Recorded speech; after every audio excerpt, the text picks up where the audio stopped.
Assalamualaikum warahmatullahi wabarakatuh. Selamat pagi anak-anak. Pertama-tama mari kita panjatkan puji dan syukur atas kehadiran Allah yang Maha Kuasa. Pada hari ini kita bisa berjumpa dalam mata pelajaran sosiologi. Bagaimana kabarnya anak-anak? Mudah-mudahan kita semua masih senantiasa diberikan kesehatan ya, walaupun di tengah pandemi. Sebelum kita mulai pembelajaran, supaya kalian lebih semangat lagi, Ibu minta anak-anak untuk mempersiapkan diri terlebih dahulu ya. Coba duduknya yang manis, kemudian siapkan buku catatan sosiologi dan alat tulisnya. Tidak lupa Ibu minta anak-anak untuk berdoa terlebih dahulu ya. Pada pertemuan hari ini, kita masih di materi bab 3 ya anak-anak, mengenai perbedaan, kesetaraan, dan harmoni sosial. Nah, sebelum kita mulai masuk materi yang akan kita bahas di pertemuan hari ini, Ibu ingin bertanya dulu nih, ayo siapa yang masih ingat materi yang kita pelajari minggu lalu itu tentang apa coba? Ya, mungkin kalau ada yang lupa kalian bisa buka-buka lagi ya catatan sosiologi yang sebelumnya. Ibu review kembali, kalau minggu lalu kita sudah membahas mengenai struktur sosial. Nah, anak-anak, seperti yang sudah kita pelajari minggu lalu, struktur sosial itu adalah pola hubungan atau keterkaitan antar anggota-anggota kelompok di dalam suatu masyarakat. Nah, struktur sosial itu terbagi menjadi dua. Ada yang struktur sosialnya itu bersifat horizontal, ada yang bersifat vertikal. Nah, di pertemuan hari ini kita akan membahas mengenai struktur sosial yang berbentuk secara horizontal yang disebut dengan diferensiasi sosial. Maksudnya apa sih struktur sosial yang berbentuk horizontal itu dan kenapa disebut diferensiasi sosial? Mari kita bahas ya anak-anak.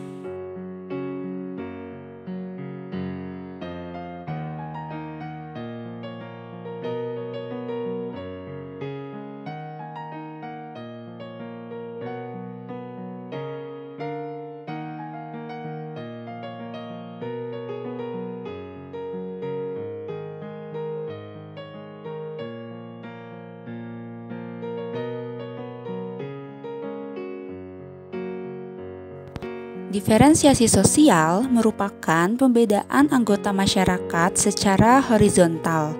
Artinya, pembedaan ini masih memiliki derajat atau tingkatan yang sama.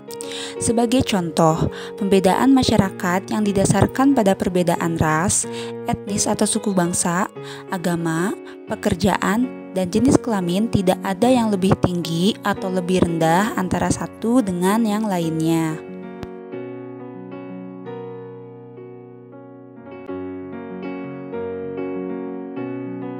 Dalam masyarakat majemuk, diferensiasi ditandai dengan adanya perbedaan berdasarkan ciri-ciri tertentu.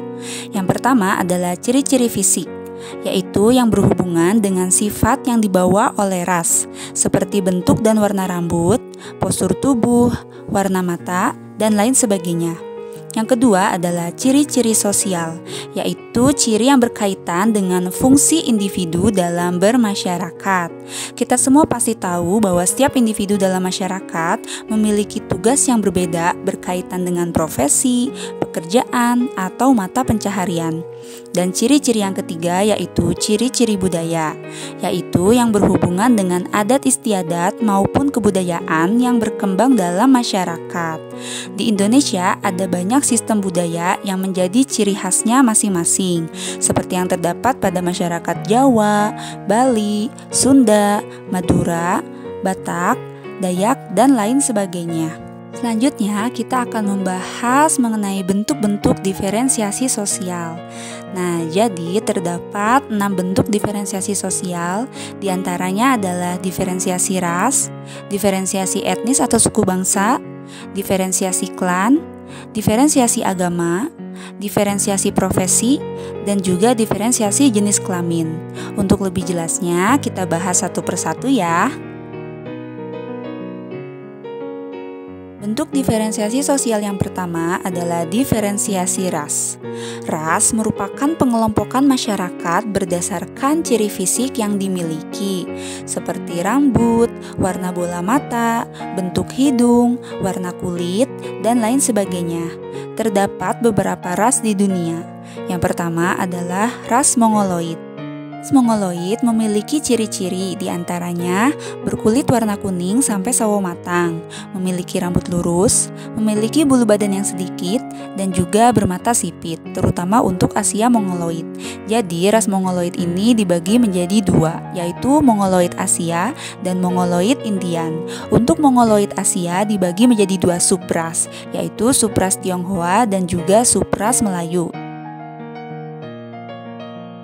Kedua ada ras Kaukasoid, memiliki ciri-ciri diantaranya hidungnya mancung, kulitnya putih, rambut pirang kemerah-merahan sampai coklat kehitam-hitaman, dan juga kelopak mata yang lurus.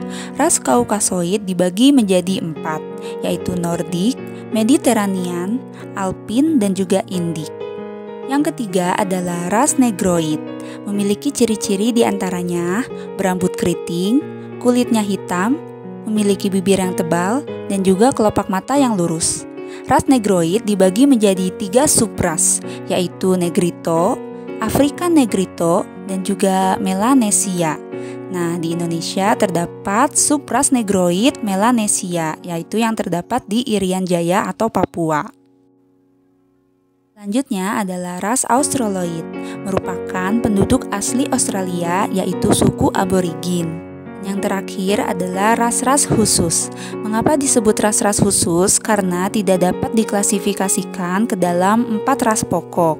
Ras khusus diantaranya ada 4, yaitu ras Bushman, ras Fedoid, ras Polinesia, dan juga Ainu. Kita beralih ke bentuk diferensiasi sosial yang kedua, yaitu diferensiasi etnis atau suku bangsa. Etnis atau suku bangsa adalah sekelompok golongan yang dibedakan dengan kelompok lain karena memiliki ciri dasar yang berkaitan dengan asal-usul, tempat asal, dan juga budaya. Ciri dasar yang dimaksud ialah kesamaan dalam hal fisik, bahasa daerah, kesenian, dan adat istiadat. Menurut Van Vollenhoven, jumlah suku bangsa di Indonesia adalah 316. Sedangkan menurut ahli antropologi yaitu Profesor Dr. Kuncharaningrat, suku bangsa di Indonesia ada 119 suku atau etnis. Untuk diferensiasi sosial yang keempat adalah diferensiasi agama. Agama merupakan sistem yang terdiri dari kepercayaan dan praktik yang berkaitan dengan hal-hal suci. Di Indonesia terdapat beberapa agama seperti Islam, Kristen, Katolik, Hindu, Buddha, Konghucu, juga berbagai aliran kepercayaan seperti Sunda Wiwitan yang dianut oleh masyarakat suku Baduy dan juga Kejawen yang dianut oleh beberapa masyarakat di Jawa. Pembedaan tersebut bukan untuk menentukan tingkatan. Dalam diferensiasi ini tidak ada status agama yang lebih tinggi atau lebih rendah. Ini karena pada dasarnya semua agama memiliki status yang sama, yakni diakui oleh pemerintah. Kita beralih ke bentuk diferensiasi sosial yang selanjutnya, diferensiasi jenis kelamin. Pada hakikatnya, kedudukan laki-laki dan perempuan ialah sama karena memiliki kesempatan, peran sosial, dan status yang sama dalam berkehidupan.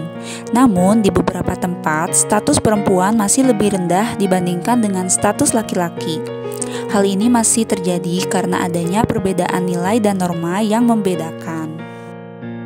Dan bentuk diferensiasi sosial yang terakhir adalah diferensiasi profesi. Diferensiasi profesi merupakan penggolongan masyarakat berdasarkan profesinya. Dari penggolongan tersebut, maka kita dapat melihat kelompok masyarakat yang berprofesi sebagai guru, tentara, pegawai negeri, polisi, dan lain-lain. Perbedaan profesi ini akan membawa pengaruh tersendiri terhadap perilaku sosial seseorang di lingkungannya. Anak-anak pasti bisa membedakan kan perilaku seorang tukang beca dengan seorang dokter dalam melakukan pekerjaannya. Diferensiasi dalam hal ini jangan melihat dari aspek ekonomi, namun dilihat dari fungsi dari profesi tersebut. Jika diferensiasi profesi dilihat dari aspek ekonomi, maka dapat memungkinkan timbul masalah ketimpangan sosial di masyarakat.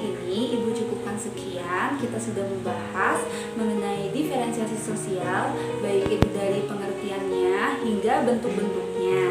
Ibu harapkan kalian bisa paham ya Jika ada yang ingin ditanyakan atau kalian ada yang belum paham nih, boleh banget ajukan pertanyaannya. Kalian bisa tulis jawabannya di kolom komentar. Nanti insya Allah Ibu akan balas. Untuk menutup perjumpaan kita pada hari ini, mari kita sama-sama ucapkan Alhamdulillahirabbil alamin. Ibu ingatkan pada anak-anak untuk senantiasa membaca materi apa yang sudah kita pelajari hari ini maupun minggu-minggu sebelumnya ya.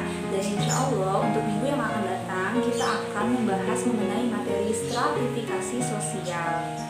Anak-anak tetap jaga kesehatan ya. Sampai jumpa minggu depan anak-anak.